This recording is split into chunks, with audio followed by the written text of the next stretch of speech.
I've talked to you guys about James Kunstler and his book, The Long Emergency. And I've talked about many times about my political philosophy. I'm socialist. And how I believe that climate change and other issues that we face as a society, global society, can't be fixed as individuals. And anybody that's telling you that by you recycling and stuff, that's not going to do it, bro. That America is the greatest purveyor of violence in the world, all that stuff.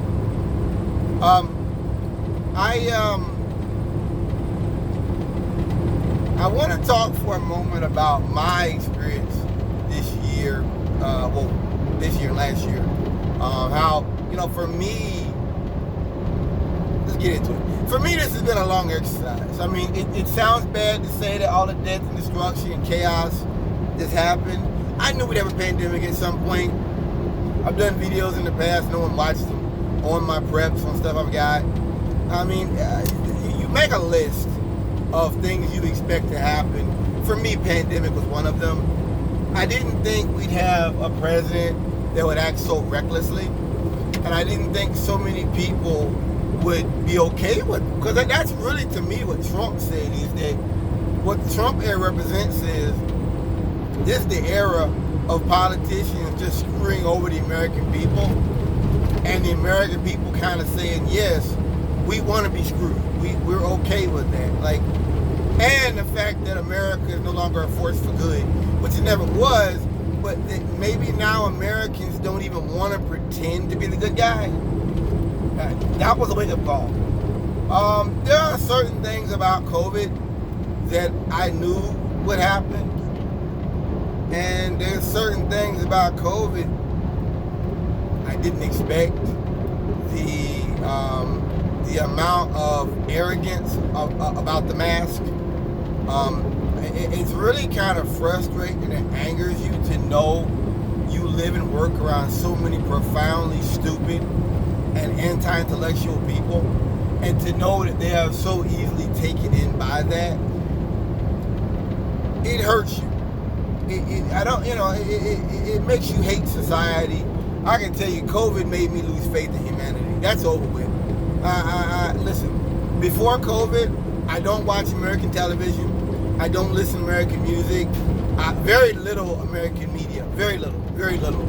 After COVID, I'm honestly embarrassed by the way America handled COVID.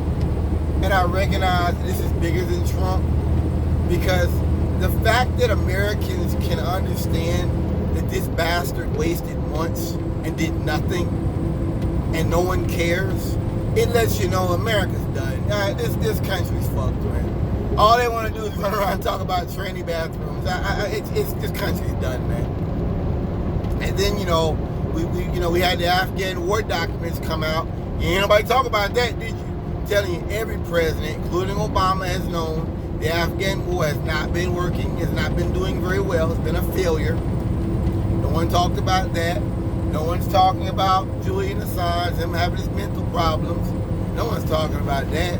And I've told you guys, Americans aren't worth it. I would never risk my freedom for America. What Snowden and Julian Assange did, I've told you, to me, was honorable, and it puts a smile on my face to expose American war crimes. That is the greatest. I just come to understand that those people are the voice of morality for our generation. And everything Snowden talked about has happened. So Americans aren't worth it. It's not that I wouldn't do it because even that I'm afraid of my own death or my own harm. It's that Americans aren't worth it.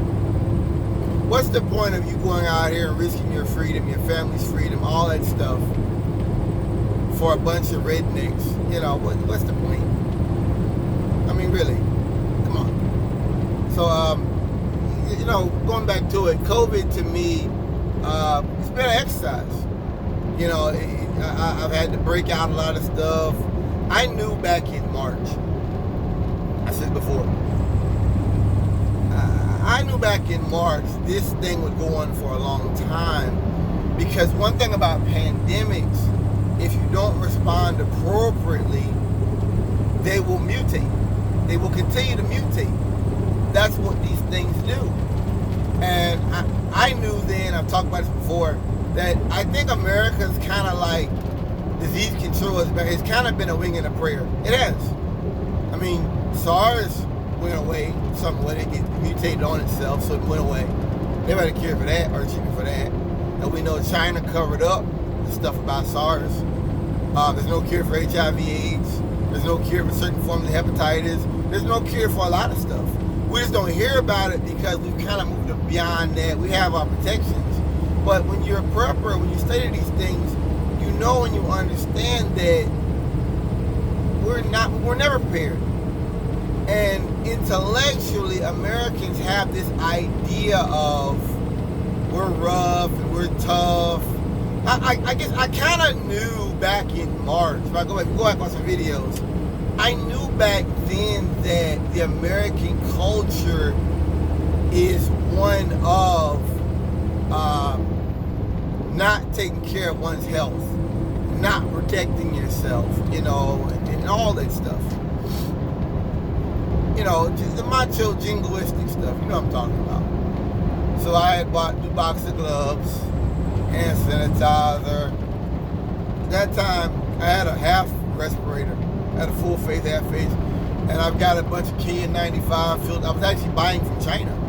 I got like 100, 200 of them paper, them little cotton. And what they are, it's effectively the same material as this. It's effectively the same. It's a little thicker. They're made as pre-filters. That's what they are. They're made as pre-filters if you were to be like painting or something. So I bought a bunch of those. And then I have another thing that I was using, a little small one. And then, I have the, I don't know what it is here.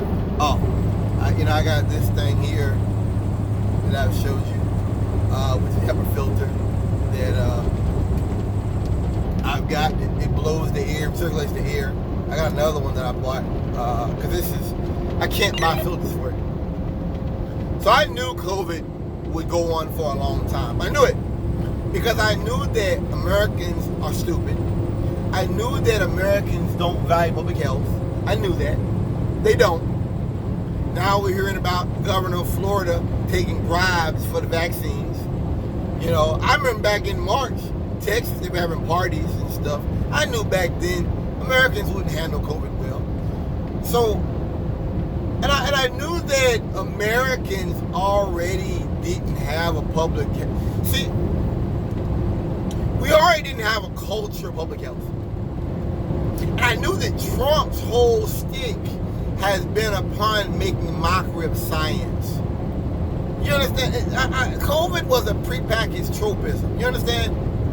It's like a person that's got a poor paying job, no money in the bank, already got problems with debt, and then something hits them, they're already halfway in the hole.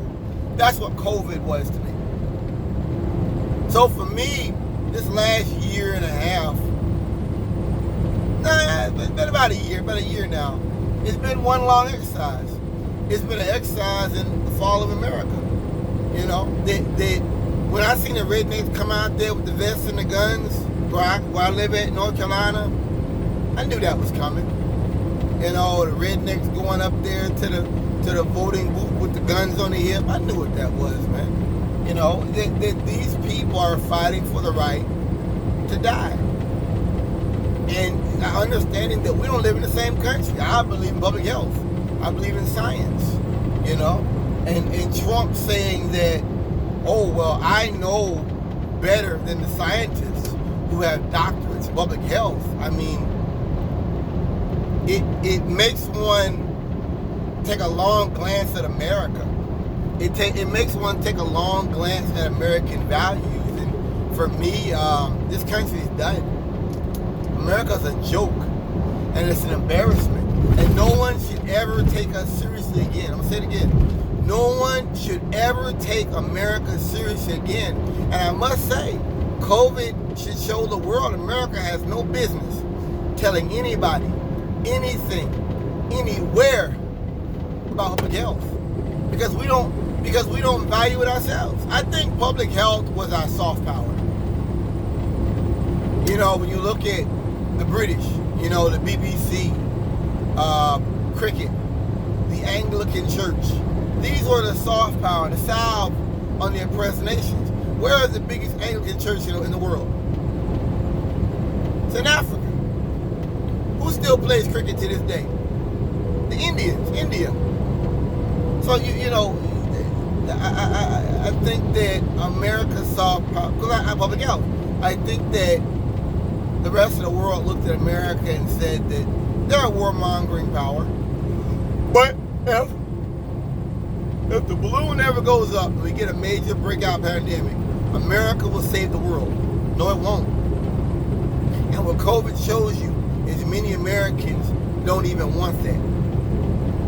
That Americans want a hellscape dystopia where there's no taxes, and every man for himself, pandemics running wild, pandemics mutate. That's what Americans want. So, you know, I mean, it's beautiful because it shows the rest of the world that Americans aren't serious.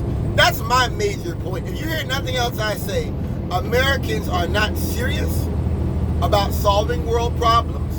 And I always go back to, was it the G8 or the G7, whatever they had, where Trump went out there, they had the Amazon wildfires. And it turned out Bolsonaro was paying folks to set wildfires in Amazon.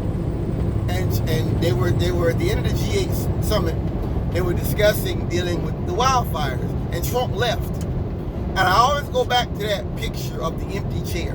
That's America. That's America.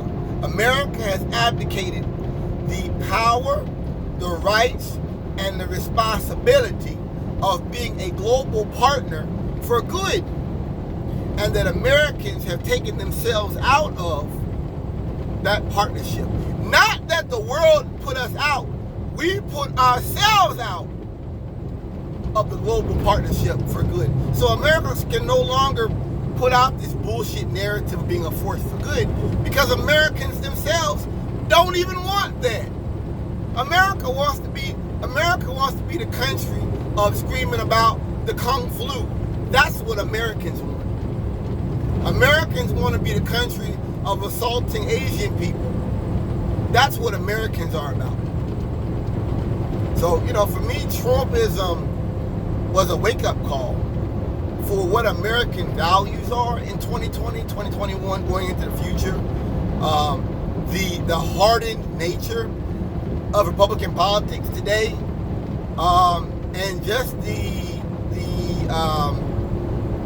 fact that Americans, there's a shift in American values. Thank you for listening.